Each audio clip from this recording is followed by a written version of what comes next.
Përshëndetje nga sofra shqiptare, kam sjellë recetën e has sheqerparës së mbushur me kadayef me kërkesën e tezësime në Zvicër, një sheqerpare me shije unike. Besoj se kam ju pëlqyer receta kur ta shihni videon në vazhdim. Filloj me përgatitjen e kësaj sheqerpare shumë të sheshme me një shije unike. Në fillim shkrim gjalpin. Duhet pa tjetër të kemi gjalp fshati ose puter. Mund të zëvendësoni recetën dhe me margarin, por nuk do i del shija ashtu si duhet. E kam shkrim gjalpin, gjithsej unë kam 750 gram me gjalp. Tash e largoj nga zjarri, morim një tigan dhe në të kam hedhur 150 gram me gjalp dhe e shkrim gjalpin. Gjalpi është shkrier plotësisht, ta shtoj kadayefin, gjithsej kadayef na duhen rreth 250 gramve. Dhe kadayefin e përgojmë gjersa të merr në ngjyrë të artë, duke e përzier vazhdimisht në një temperaturë mes kultës dhe të mesmes, asesi nuk guxon që ta përshpejtojmë për përgimin e kadayefit zjarrin, sepse do na digjet dhe do i vijë era më pas sheqerparës. Kështu në këtë temperaturë e përgojmë rreth 15 minuta duke përzier vazhdimisht që mos digjet. Kadayefi ka marrë ngjyrën e duhur, e kam përzier mirë që mos ngelen truça. Tash e largojmë nga zjarri dhe e lëmë që të ftohet.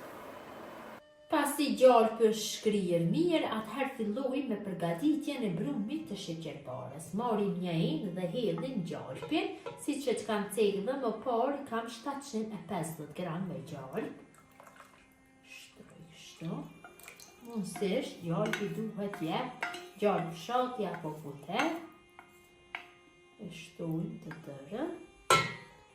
Dhe tash shtoj millin, mirë po millin do e shtoj gradualisht. Për këto masa gjalpit na duhen dikun 850 gram deri 900 gram me mill. Shtoj mill e përzim, duhet që del një brum i butë. Në fillim kështu do e përzi, monte një rrugë, më pas brumin e punoj me dorë. Ja hedhim vezët dhe punoj brumin me dorë.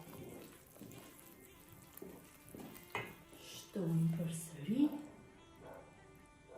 Ndonjëherë mund të na shkojë ose më shumë ose më pak, zakonisht varet nga marka e millit.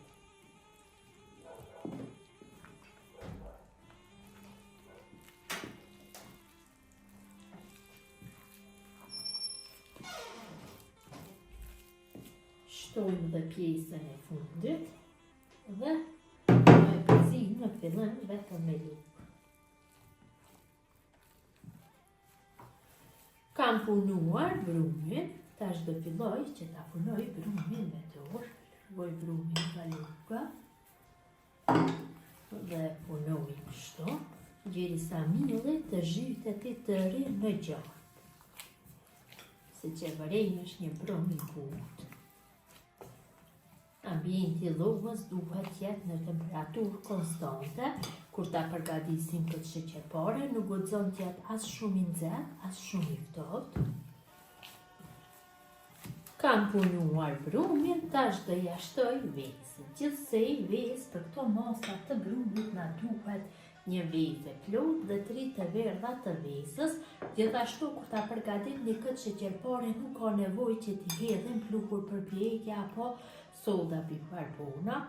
Shtojmë kështu vezët gradualisht e përzim. Shtojmë një vezë përzi. E punojmë mirë, kur ta hedhim njërën vezë, pastaj tjetrën dhe kështu i shtojmë të tëra. Punojmë të rreth 2 minuta, kur t'ja shtojmë një vezë. Kam punuar mirë brumin, tash filloj që t'ja shtoj të verdhat e vezës, mirë po do ja shtoj gradualisht. Shtoj njërën, e përzi, shtoj tjetrën, përsëri përzi masën.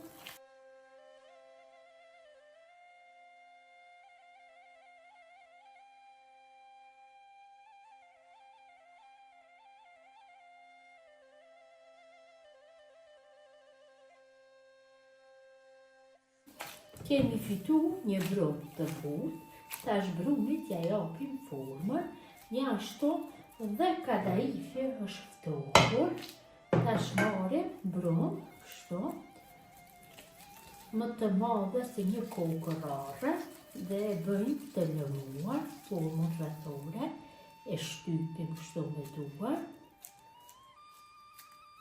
Mund ta bëni edhe më të madhe nëse se doni dhe në mes ja shtojmë kadaifin, shtojmë kështu një lugë, besoj është mjaftueshëm dhe fillojmë që të bëjmë ledhje me brumin, sikur me arra që bëni mbushën, ashtu e bëni edhe me kadaif.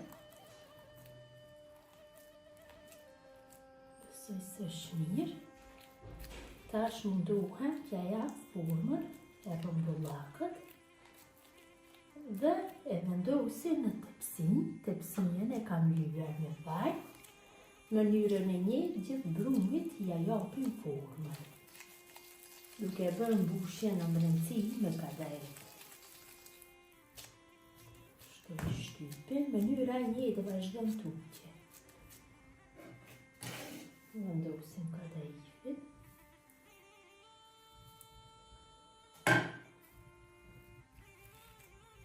Bëjmë ledhjen.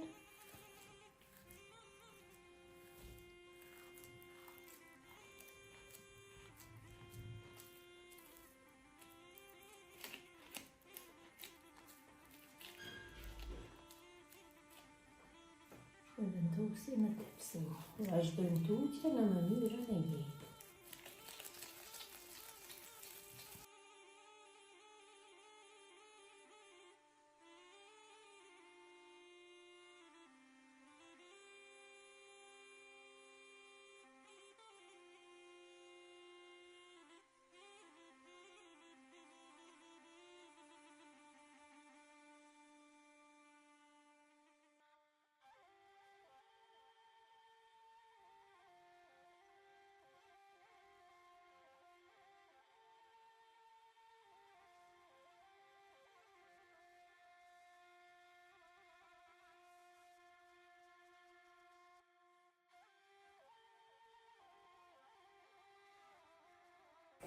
Gjithë brumit të sheqerparës ju kam dhënë formën dhe e kam mbushur në mes me kadaif. Tash do e shtypi kështu pak me duar, pjesën e sipërme. Këtë sheqerpare kam përgadit me kërkesën e tezës ime në Zvicër, cilën e përshëndes shumë, e ka kërkuar recetën dhe do e ndaj kështu me ju. Vërtet ka dalë shumë e mirë. Tash sheqerparja është gati për pjekje. Gjatë përgaditjes e kam nxjerr furrën në temperaturë 250 gradë dhe tash sheqerparën do e fus në furrë dhe menjëherë do e ndali furrën në temperaturë 140 gradë dhe do e pjekje për 1 orë. Sheqerparën e kam larguar nga furra, ka një aromë jashtëzakonisht mirë. E lëm që të ftohet dhe më pas e përgatisim shërbetin që t'ja hedhim. Mu ka ndash në furrë që ta mbaj për 1 orë e 20 minuta, kurse të ju faret nga furra juaj. Sheqerparja është ftohur, tash përgatisim shërbetin. Këtu kam 1 kg 400 gram me sheqer në tenxhere. Ja shtoj një vanilë sheqeri për aromë. Dhe për këto masa të sheqerit do ja shtoj 720 ml me ujë. Dhe i zjarrin në temperaturë mesatare e zim shërbetin deri në momentin që fillon të vjojë duke e përzier vazhdimisht. Shërbeti ka filluar që të vjojë, atëherë ullim temperaturën mes turtës dhe të mesmes dhe shërbetin e zim për 15 minuta. Shërbetin e kam zi për 15 minuta, tash e largoj nga zjarri. Dhe tek shërbeti kështu voli nxehtë hedhim gjysmë filxhani apo 50 ml me ujë të ftohtë. Pra ujë i ftohtë dhe lëngu i limonit i ndihmon që shërbeti mos kristalizohet kur t'ja hedhim sheqerparës. Është një shërbet sikurse i baklavës, përzim pak. Dhe shërbetin kështu voltë nxehtë ja hedhim sheqerparës së ftohtë. Ja shtoj munduhem Çdo pjesë të sheqerparës ta bëj me sherbet. Do e merr, pra I duhet një kohë gjatë që ta merr sherbeti.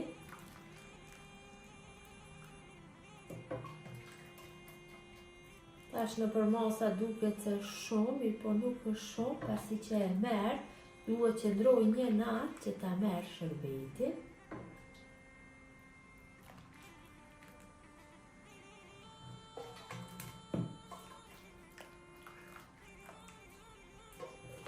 Ja kam shtuar gjithë shërbetin sheqerparës tash tepsinjen, ku ndodhet sheqerparja mbuloj me një tepsin tjetër dhe e lë për 24 orë që ta merr shërbetin në këtë mënyrë do jetë më e mirë sheqerparja.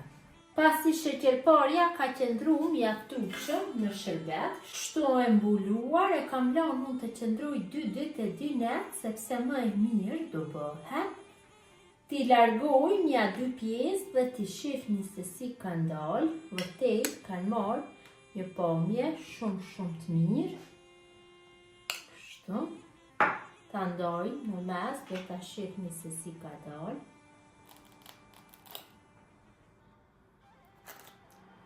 Ja dhe si duket, vërtet ka një pamje unike. Gjithë ju motra që përgadisni në këtë mënyrë sheqerpare të mbushur me kadajef, ju bëft mirë, ju falinderit që ndani kohë vazhdimisht për recetat e mia, jepni komente të bukura, mirëmbëjtje nga sofra shqiptare deri në recetën e radhës.